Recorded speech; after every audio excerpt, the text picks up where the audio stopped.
Chaque année, la Marche pour la vie est organisée à Paris, à la date anniversaire de la promulgation de la loi Veil, qui, le 17 janvier 1975, a rendu légal l'IVG.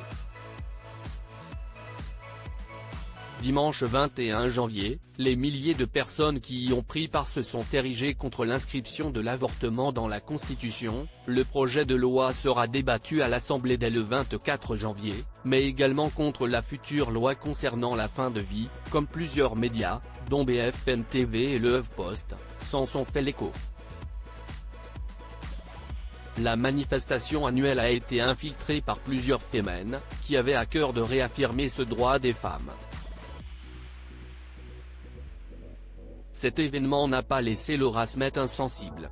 Dans une story diffusée le même jour sur son compte Instagram, la fille de Nathalie Baye et de Johnny Hallyday a poussé un énorme coup de gueule. Des manifestations en 2024 contre l'avortement? Sérieux? On en est encore là? Je comprends mieux pourquoi j'ai un problème avec les églises, a écrit la jeune femme qui a récemment fait part de son point de vue concernant la nomination de Rachida Dati en tant que ministre de la Culture au sein du gouvernement de Gabriel Attal. Supérieure à Lynn Renaud, Lady Gaga, Adeline Blondiot.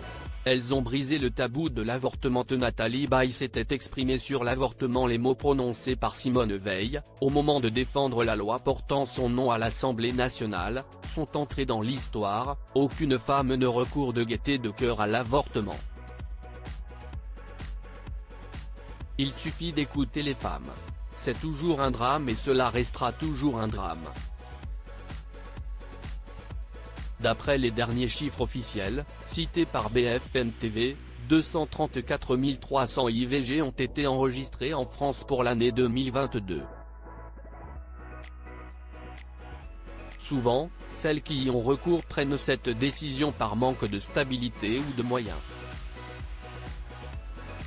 En 2008, Nathalie Baye avait donné une interview à Marie-Claire dans laquelle elle révélait avoir fait ce choix, au cours de ses jeunes années, pour ces mêmes motifs. La première fois, je n'avais pas 20 ans. J'étais trop jeune, c'était mon premier amoureux, on n'avait pas un rond, c'était une évidence, s'était remémorée la maman de Laura Smet. La seconde fois, cela a été plus douloureux. Je n'étais pas certaine de la durée de l'histoire que je vivais. Au regard du parcours intime de l'actrice, on comprend aisément que la défense de ce droit tienne autant à cœur à sa fille. Article écrit en collaboration avec 6 médias. Crédit photo, Pierre Perrusso.